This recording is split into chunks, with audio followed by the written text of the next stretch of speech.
نحمده ونصلي على رسوله الكريم اما بعد فاعوذ بالله من الشيطان الرجيم بسم الله الرحمن الرحيم رب اشرح لي صدري ويسر لي امري واحلل عقدة من لساني يفقهوا قولي۔ نماز چھوڑنا کفر اور شرک کے برابر ہے۔ وَأَقِيمُوا الصَّلَاةَ وَلَا تَكُونُوا مِنَ الْمُشْرِكِينَ، اور نماز قائم کرو اور شرک کرنے والوں میں سے نہ ہو جاؤ۔ کیوں؟ کیونکہ وہ تو نماز نہیں پڑھتے یا غیر اللہ کے لیے سجدے کرتے ہیں۔ نماز چھوڑنا ایمان سے محرومی ہے۔ ابن مسعود کہتے ہیں جس نے نماز ترک کی اس کا کوئی دین نہیں۔ ابو درداء کہتے ہیں جس کی نماز نہیں اس کا ایمان نہیں، اور جس کا وضو نہیں اس کی نماز نہیں۔ نماز نہ پڑھنا منافقت کی علامت ہے۔ وَلَا يَأْتُونَ الصَّلَاةَ إِلَّا وَهُمْ كُسَالَىٰ وَلَا يُنْفِقُونَ إِلَّا وَهُمْ كَارِهُونَ، وہ نماز کو نہیں آتے مگر اس طرح کے سست ہوتے ہیں، اور خرچ نہیں کرتے مگر اس حال میں کہ ناخوش ہوتے ہیں، اللہ کے راستے میں صدقہ کرنے سے گریز کرتے ہیں۔ ابن عمر کہتے ہیں کہ جب ہم کسی آدمی کو فجر اور عشاء کی نماز میں حاضر نہ پاتے تو اس کے بارے میں برا گمان کرتے تھے کہ شاید وہ منافق ہو گیا ہے۔ امام ابن القیم رحمہ اللہ کہتے ہیں نماز میں یہ 6 صفات منافقت کی علامت ہے۔ نماز کی طرف جاتے وقت سستی کا مظاہرہ کرنا، نماز ادا کرتے ہوئے لوگوں کو دکھلاوا کرنا، اس کی ادائیگی میں تاخیر کرنا، جلدی جلدی ٹھونگے مارنا، اس میں اللہ کا ذکر کم کرنا، با جماعت نماز پڑھنے سے پیچھے رہنا۔ پھر جان بوجھ کر نماز چھوڑنے والے سے اللہ کی ذمہ داری کا ختم ہونا۔ نبی صلی اللہ علیہ وسلم نے فرمایا جان بوجھ کر نماز کو ترک مت کیا کرو، اس لیے کہ جو شخص جان بوجھ کے نماز چھوڑتا ہے اس سے اللہ کا ذمہ ختم ہو جاتا ہے۔ ایک نماز قضا کرنا بڑے خسارے کا باعث ہے۔ نبی صلی اللہ علیہ وسلم نے فرمایا جس کی ایک نماز اس سے فوت ہو گئی گویا اس کا مال اور اس کی اولاد فنا ہو گئی۔ اتنا بڑا ایکسیڈنٹ ہے، اتنا بڑا نقصان دہ ہے، لیکن ہم کبھی اس کو نہیں سمجھتے کہ کتنی بڑی نقصان کی بات ہے۔ چھوٹی چھوٹی باتوں پہ نماز چھوڑ دیتے، وہ کیا مہمان آ گئے تھے، وہ کیا بس ڈرائیو کر رہے تھے، وہ کہیں نہ کہیں تو روک بھی سکتے تھے۔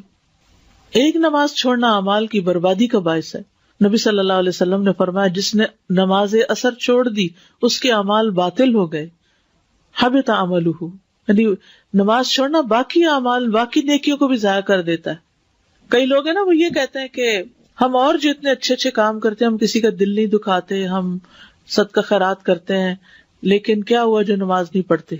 یعنی عام طور پر ان لوگوں کی تعریف زیادہ کی جاتی ہے جو لوگوں کا خیال رکھتے ہیں لیکن نماز پڑھے یا نہ پڑھے۔ تو ٹھیک ہے وہ بہت اچھی نیکی ہے، لیکن اس نیکی کی حفاظت تبھی ہوگی جب آپ نماز کی حفاظت کریں گے۔ اگر آپ نے نماز کی حفاظت نہیں کی تو وہ نیکی بھی ضائع ہو جائے گی۔ دلوں کی سختی اور غفلت کا باعث، عبداللہ ابن عمر، ابو ہریرہ دونوں بیان کرتے ہیں ان دونوں نے رسول اللہ صلی اللہ علیہ وسلم کو ان کے ممبر کی سیڑھیوں پر فرماتے ہوئے سنا لوگ جمعہ چھوڑنے سے باز آ جائیں ورنہ اللہ ان کے دلوں پہ مہر لگا دے گا، پھر وہ غافلوں میں سے ہو جائیں گے۔ نماز کے وقت سونے والے کے کان میں شیطان کا پیشاب کرنا۔ عبداللہ کہتے ہیں کہ نبی صلی اللہ علیہ وسلم کے سامنے ایک شخص کا ذکر کیا گیا کہ وہ صبح تک پڑا سوتا رہا اور نماز کے لیے بھی نہیں اٹھا۔ آپ نے فرمایا شیطان نے اس کے کان میں پیشاب کر دیا ہے۔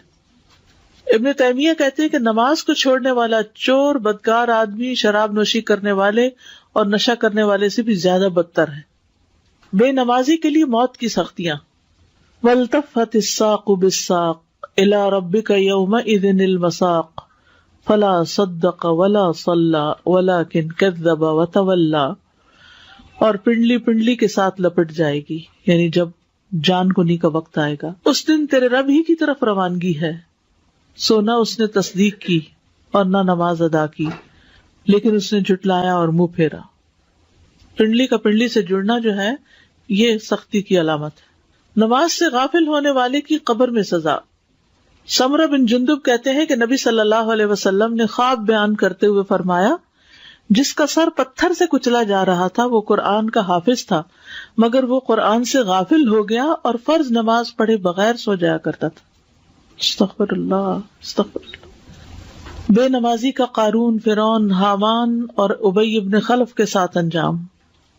ایک دن نبی صلی اللہ علیہ وسلم نے نماز کا ذکر کرتے ہوئے فرمایا جو شخص نماز کی پابندی نہیں کرے گا تو وہ اس کے لیے روشنی، دلیل اور نجات کا سبب نہیں بنے گی، اور وہ شخص قیامت کے دن قارون، فرعون، حامان اور ابی ابن خلف کے ساتھ ہوگا. نماز